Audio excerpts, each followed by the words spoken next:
Is this good content?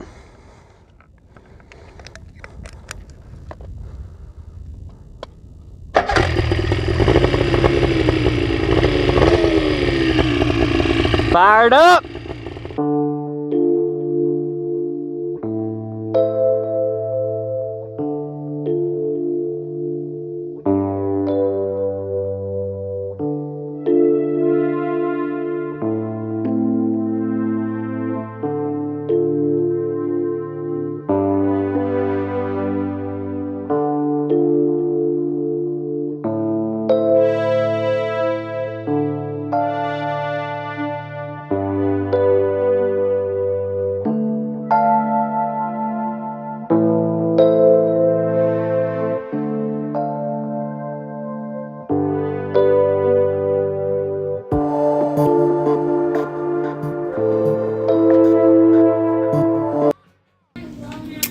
Alright, update. So, everything I've done since I got the helicopter. I went through, there was some rust on some of these steel parts, cleaned all that off. I made sure all these were torqued properly for the whole drive shaft assembly. I had to get a key made. This key right up here, actually. Yep, right. That little silver piece right there. I had to get that made to be able to put this second reduction pulley on. I tensioned the belts to spec. I checked all the torque on all the nuts and bolts on the rotor head, minus the ones for the blades. I haven't put that on yet. Tensioned this belt properly per the manual. Rigged up the whole fuel system. I still need to strap these down, I think. I probably will. Starter. So I took the starter off. I took the starter apart. I cleaned up the connectors and the brushers in there, hopefully to get a little bit more power from the starter. If not, I'll continue to use my drill to kind of start it. Checked for play in the whole flight control system. I checked all the torque on all the bolts there. Still waiting on air filters to come in because one of them I lost in transport. But air filters should be in actually today. I'll put new air filters on there. You see this one's tearing right there. The other one tore completely off as I was driving down the highway. So no worries, got new ones on the way. What else did I do? I took the spark plugs out in anticipation of putting new ones in, but the old ones were actually still pretty good, so reinstalled those. I'll eventually replace them anyway. I serviced the gearboxes, so bought some fresh grease and oil because some grease had leaked out of the gearboxes. So I serviced that splitter gearbox. And this is the 90-degree gearbox. Serviced this one as well.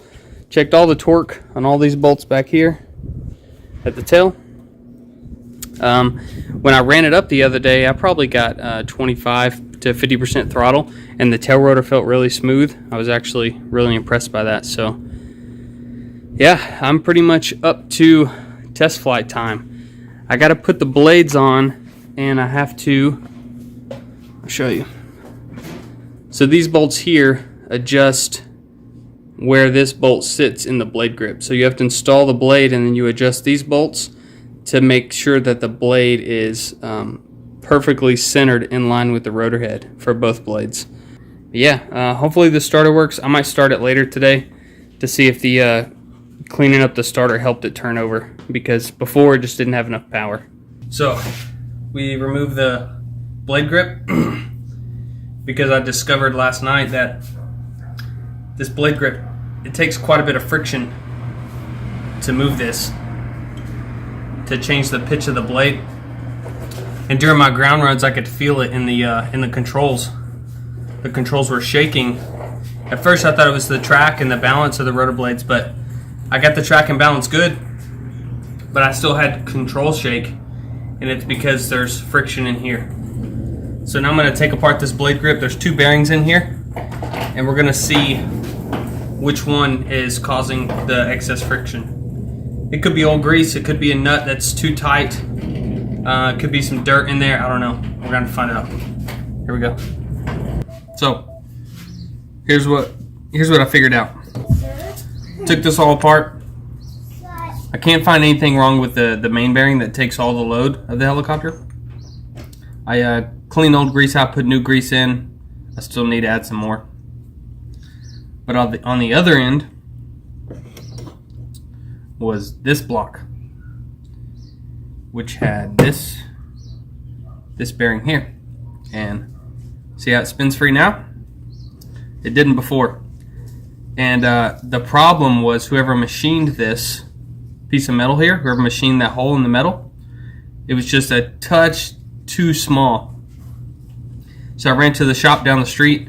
He's got a press. He lets me borrow tools sometimes. So I pressed the bearing out, and I just took some sandpaper in there really quick, and just, you know, ever so slightly made the diameter of the hole a little bigger. Press the bearing back in, free spins, no problem. So I'm gonna grease everything back up really good, put it all back together, and hopefully that solves our issues. So what we're doing today, we're gonna take apart the starter.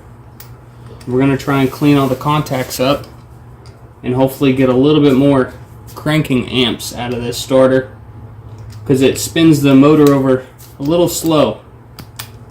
So we're taking it apart right now. Some video. So we got the motor apart. This is the contact portion where the brush is right on. You can see it's a little tarnished, so we're gonna clean that up. But all the bearings and everything else seem good. And then these are the 4 brushes. They have some grooves worn in them, so we're gonna clean those up as well and see if we can get some more power.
One, two, check, check. All right.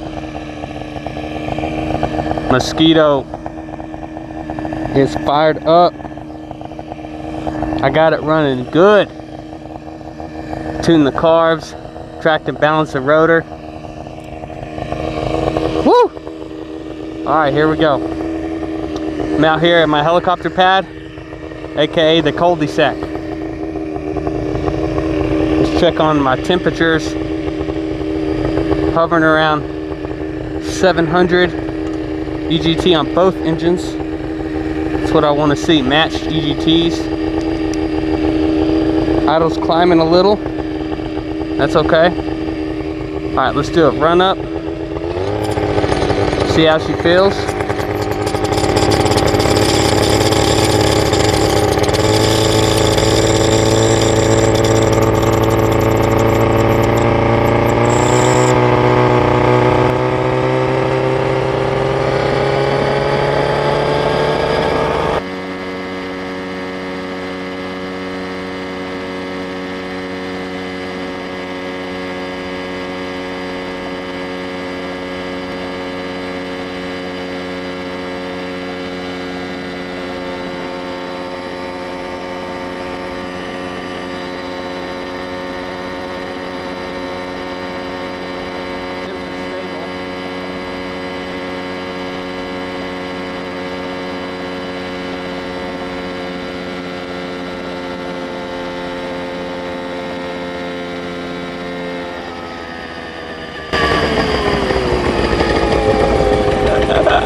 Oh, buddy, DJ is here.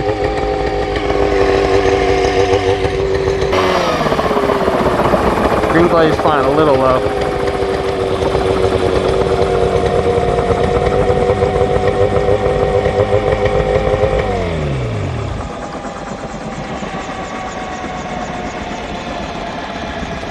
I'm gonna adjust that.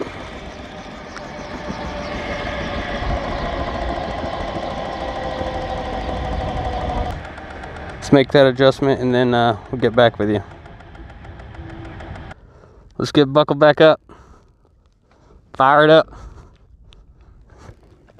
Does he look straight? Clear prop.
Not good. That was full forward cycling right there.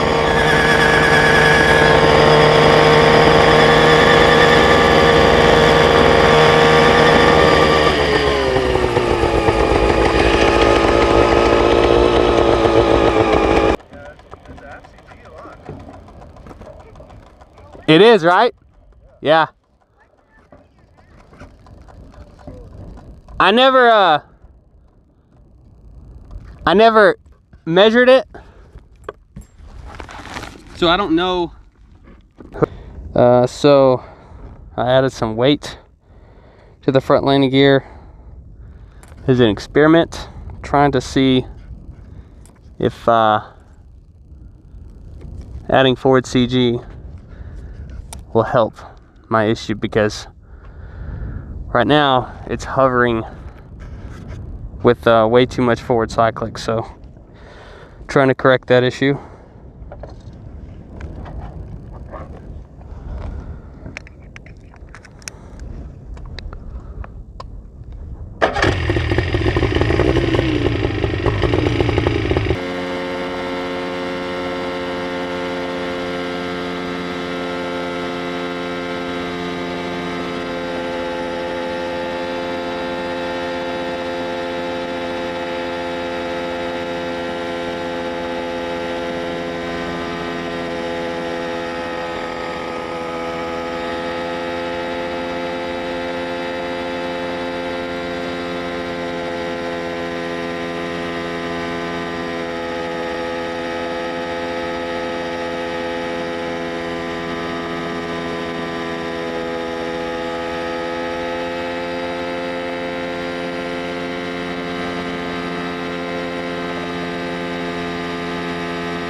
Yeah, it is a little better.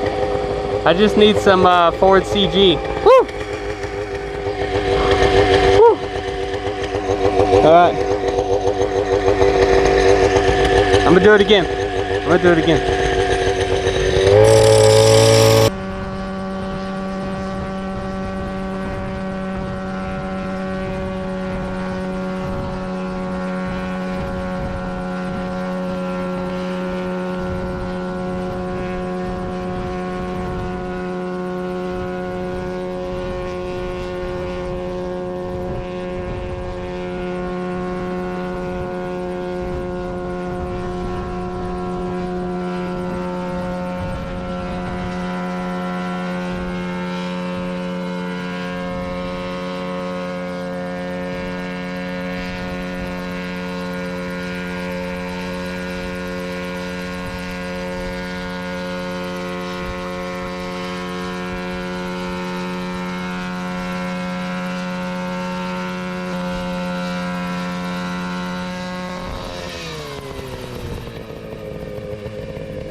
buddy. It's running good.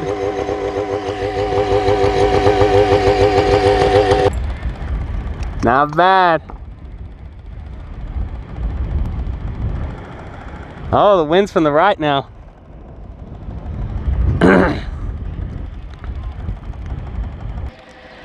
One more. I'm gonna adjust the PC link down on the red blade one more half a turn and see how it is. People on my YouTube channel are like, do you have helicopter experience? You need experience to fly. And I was like, no, it's my first time. They're like, bro, you're gonna die, you know? That's what they're thinking, I'm sure. Well, that was the first real flights for the Mosquito Air. And I'm super happy. I freaking love it. I could just fill this thing up and burn another hour just sitting here hovering, trying to put the nose gear on the circle. It's a fun game. One of my air filters fell off, but I'll re-RTV that back on. That'll be okay. What else? I adjusted the track and balance a little bit more. And yeah, everything seems good. Hope you guys enjoy. If you want to see more, let me know. Peace.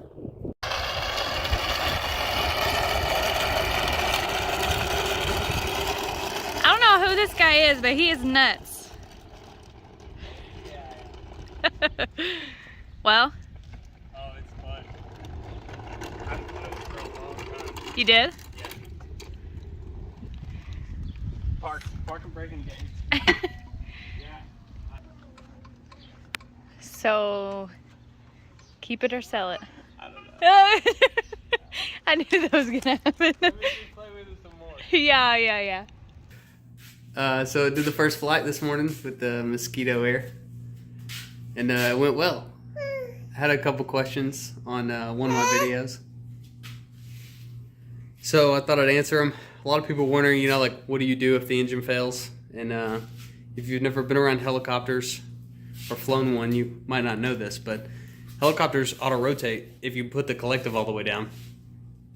Basically, the airflow as you're falling out of the sky will keep the rotor spinning, and then at the very bottom you increase collective to cushion and use the inertia from the rotor system to soften your landing. Kind of like gliding in an airplane, except you fall a lot faster. Yeah. So yeah, engine failure is a concern, but as long as you either have enough altitude or airspeed, you can successfully do auto rotation and land. Although it does take more skill to pull that off than, you know, crash landing an airplane after an engine failure. But I'd rather have an engine failure in this than have an engine failure in a single engine airplane any day of the week. Because the speed at which you touch down is a lot slower in this, and that speed is what kills you. Actually, not the speed.